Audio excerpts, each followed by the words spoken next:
Hello, I'm Carole Sawo. Why do people show no remorse? Well, I hear this spoken a lot, particularly on the media, when somebody goes to court and then we hear of some really serious incident. And what's a surprise to everybody but not me is that they are so surprised that there's no remorse shown when somebody has been convicted of an offence. And I'm only surprised that people are surprised after all of these years.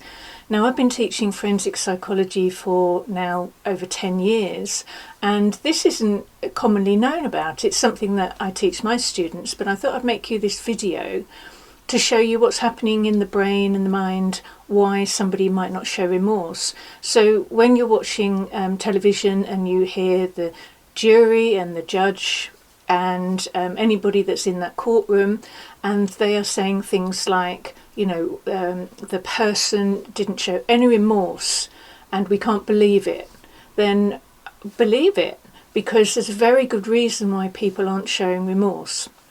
So I'm going to show you what that is.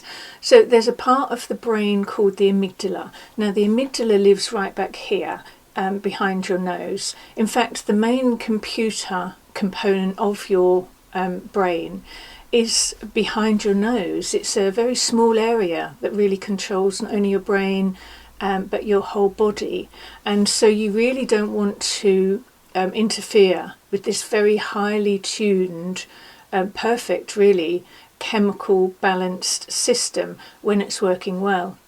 Now what happens with the amygdala, it's from our studies we've been able to tell that it's linked with this concept of emotion, and so then we reference our world through this amygdala, and so when we have experiences in the world we're encoding all that information, but we're also emotionally referencing it.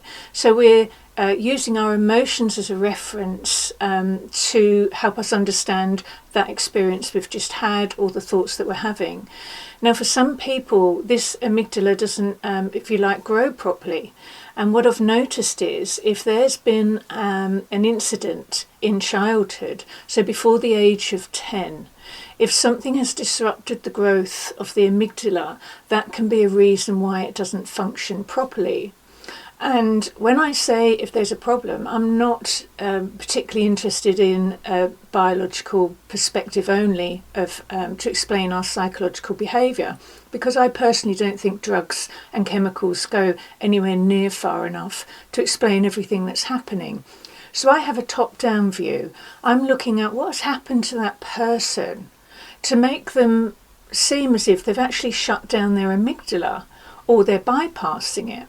Now, this video isn't about psychopaths. I'll make another video about that.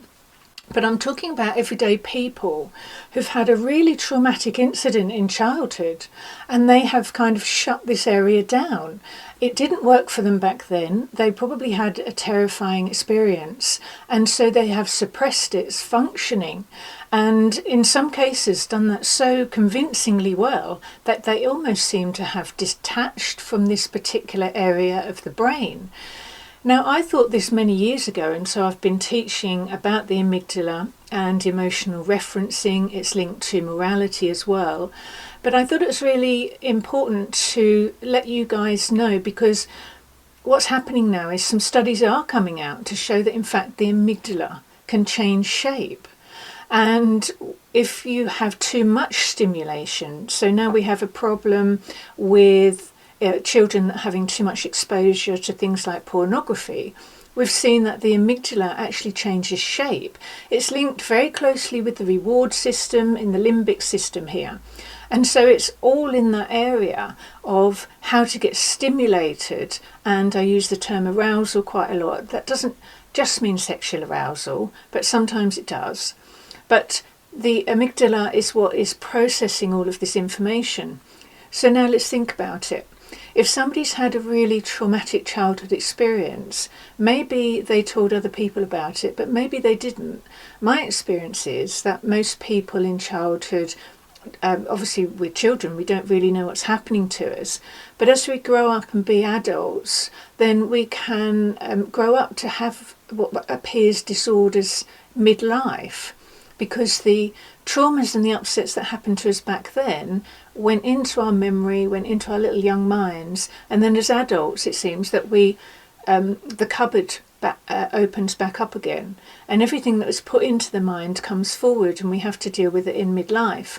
And that's one of the reasons why we can start developing things like anxiety and panic attacks and depression midlife, because these are unresolved childhood issues that have come forward. Now, if somebody's actually changed the amygdala at the brain level, at the neurological level, then can we expect that person to have what we call empathy? Well, not really, because empathy, some people think that we're born with the capacity to be caring toward other people and to have this understanding of other people's emotional responses. And so we require this part of our brain to be working well, so that when we see distress or other forms of emotional expression on the other person's face, then our amygdala connects with theirs, and we are able to share that emotional experience with them. And so if somebody's this part of the brain isn't working well, or hasn't developed, or has been insulted or assaulted in childhood, then they're just not capable of showing remorse in adulthood, or regulating their emotions, and sometimes experiencing this concept that we call love. They've only experienced trauma, fear, and sometimes hate. And so the concept of experiencing love and showing empathy is actually impossible. It's like expecting a piece of mechanics to work without a particular part being in the machinery. And so that's an explanation of why when people commit serious crimes and they go to court, and they're really bad crimes, but my point is, these are the people that are capable of doing it in the first place. So why does everybody expect that they're going to have some sudden surge in consciousness? Now, the problem is obviously for them that showing remorse is one of the things that is necessary to be able to, get across that you recognise that what you have done is socially, morally unacceptable and unfair. And so if somebody's incapable of showing remorse, of course, then they also will probably have a problem getting back out of prison, if that is one of the requirements they're looking for. Now, there's a point where I've said about this at the sort of the worst end in something like psychopathology, but actually on an everyday level, I think that everyday people that don't commit crime, we might have issues with this part of our brain, because also something I've noticed in midlife is that some people start crying a lot and they can't stop crying. And then they might go to the doctors, and I think they've now popped it in the DSM, as always, to medicalise the human experience. Let's give it a label and say that if you cry for longer than a week, then there's something wrong with you. But actually, on an ordinary level, I think there's this kind of purging of pent-up emotions that we have collected throughout of our life, and they just can sometimes come together. So, for an example, you might have dealt with some really difficult situations, and then all of a sudden, the milk falls out of the fridge, and you're crying about it, and the expression is, don't cry over spilt milk because there's no point. But actually, it's the last straw that breaks the camel's emotional back. And so I've seen people that cry for like 2-3 months, and everybody around them is thinking, oh my goodness, what's happening to this person? They really can't stop crying. And they themselves will say, I don't even know what I'm crying about. Well, I bet if we scanned their brains, we would find this amygdala is swollen. And I think we will find it swollen in PTSD and any traumatic emotional experience that we have. So now we have, on the one hand, this part of the brain that hasn't grown naturally because it's been shut down in childhood, and now we can't expect it to suddenly grow. But for people who are normally, the amygdala has grown in a regular fashion, I think then it does respond to our reality, to our experience.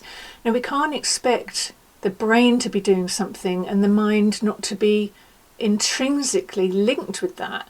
I really don't understand people that are just purely brain analysts, and they don't allow for this concept of mind at all, because some people think that the brain works the mind, other people think the mind works the brain, but in any event they are linked. And if we're having a really horrendous experience, or a row of really difficult experiences, emotional ones, then what do people think?